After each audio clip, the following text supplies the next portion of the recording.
When I first became the operations manager at Coleman Hall, I get to a unit and I see a resident like hiding in the corner, and he's kind of talking to himself. So I went down to his room. Room smelled like K2. We called 911. We want the paramedics to come out and really just get him out of the facility and take him to a nearby medical facility. You know, before we can even make that call, he starts taking his clothes off. So now at this point, my director walks in and he's like, call the police. Police get a call, 8 cops show up. They walk right up on him, elbow him in his back, put him in handcuffs, and proceed to walk him out of that facility butt naked. The human side of this whole thing is what gets missed and what gets taken away in this whole thing. And my naivete in terms of me coming in and changing my department and training my staff and creating this atmosphere of harmony, if you will, quickly went down the drain because I never had an opportunity to do that. So I was disillusioned when I first started at CEC, and in the end, the longer I stayed, the more information I got, the more knowledgeable I became, the more I spoke up about it, the more I got ridiculed. It's a systemic problem with management because at the end of the day, all CEC is really concerned with is making a profit. When I first started at Coleman Hall, you were one of my supervisors. And you know, one of the things that I appreciated about you was that you were always firm, fair, consistent, not just with the residents, but with the staff as well. Later on, I got promoted, so we had an opportunity to work together as supervisors. There's a thing in the facility that we kind of emphasize in terms of doing tours on your unit. And if you don't do enough tours on a unit, it creates an atmosphere for the residents to kind of conjure up some of the negative things that they do in those units.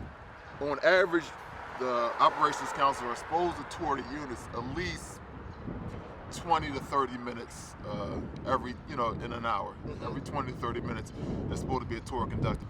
The residents, they're in their room, they're visiting each other's rooms, and they have beef with some of the people because it's a community-based program. So a lot of these people are in the same community. They know each other. They bring in their beefs from the street inside. People are getting taken advantage of. People are being sexually abused. So if you don't do your tours, you're not catching those things to where you can probably document them. It's a bad environment and dangerous because it can spill out. It could create a mass security breach because you have one OC on that unit. I'll say on average, it's maybe 11 OCs in a building. You have 3 units. You're averaging about maybe 320 people, 320 residents in a building. If that breaks out, the staff is in trouble.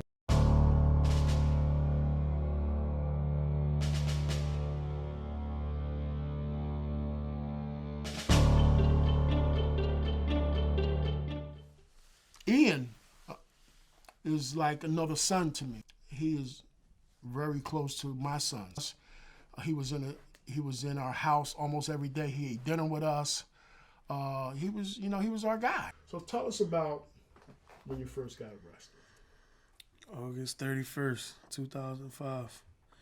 I was running around. I was selling drugs. So I'm thinking they must have saw me or something, or they was watching, or somebody that I know was like an informant. They get to searching the car and all of that. Tell them to stand up. They picked me up off the ground. They had me cuffed on the ground. Picked me up off the ground. And my pants was sagging, so my pants fell. And they could see the plastic bag hanging out from the slit in your boxers. And I was just like, it was just a snowball effect from there.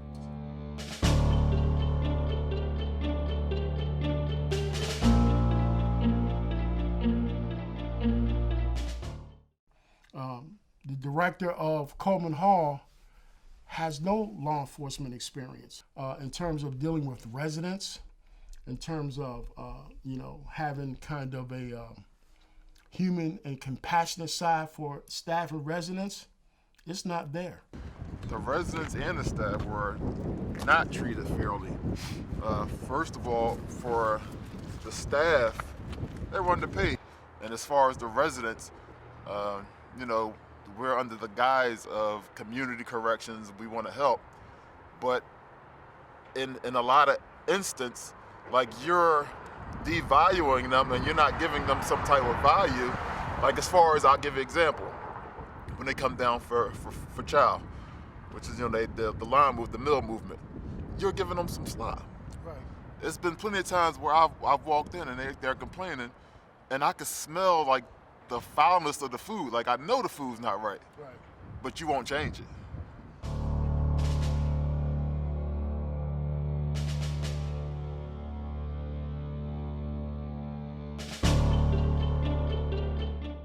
But my lawyer asked for work release because it was my first conviction ever. I never been in trouble. Right. I have no juvenile record or nothing like that. Right. And I was able to get a job. I had people that wrote character letters for me and all of that. In exchange for your freedom, you get to go to work every single day. You get to wear your regular clothes.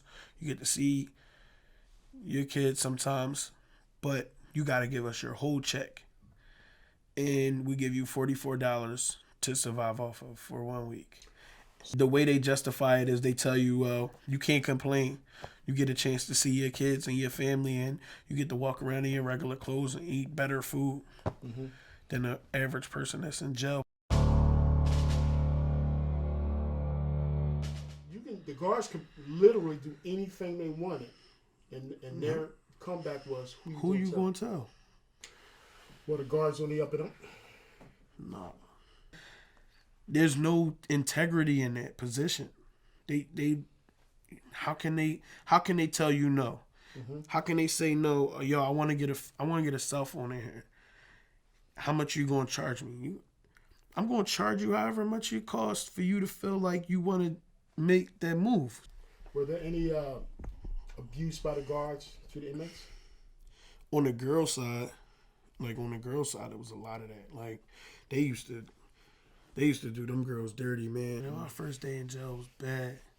My last day was beautiful, though. Like, the guard told me when he was walking me down, he was like, hey, man, he's like, I'll see you in a couple weeks. You're never going to see this face ever again. Never coming through this jail again. And that was it. That was it.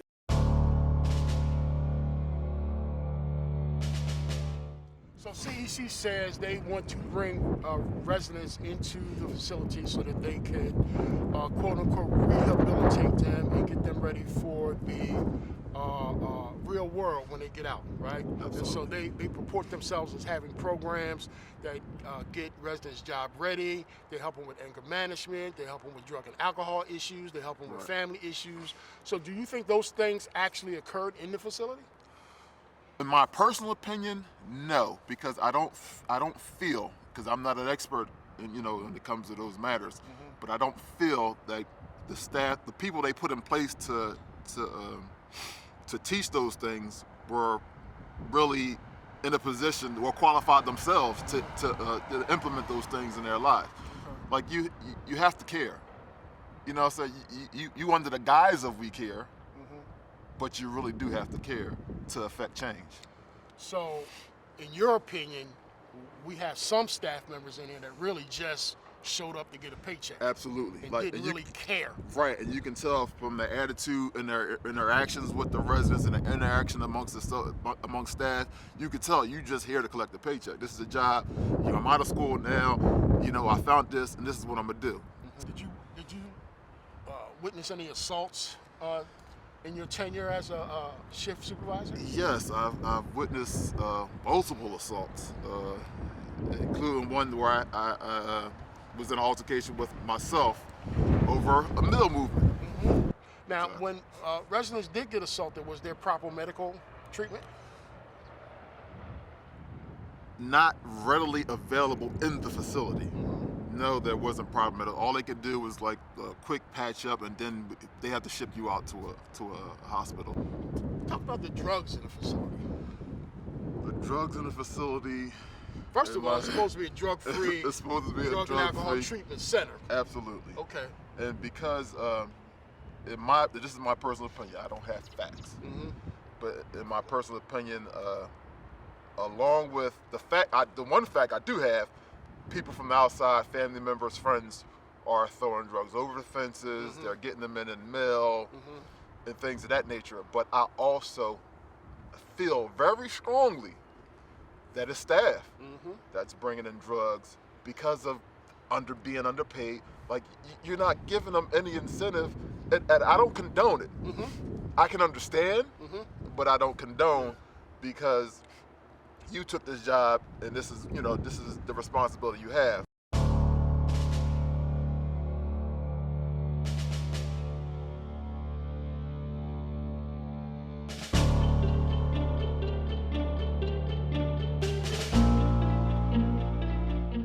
These major corporations are hiring and paying lobbyists to go into Washington so that they can finance campaigns if they get into the seat of the President of the United States, and when bills come across in Congress to keep people in jail, they're going to support that so that their companies can profit off of that. We're in a bad situation. And that trickles down to a company like I Just Left. And people have no clue about those things that are going on. So this documentary is about that. It's about not just about the unjust situations that go on in the facilities and what staff have to go through, what residents have to go through, but how these prisons are part of a bigger systematic issue and problem with our country regarding mass incarceration, and people need to be made aware of it, because people are not.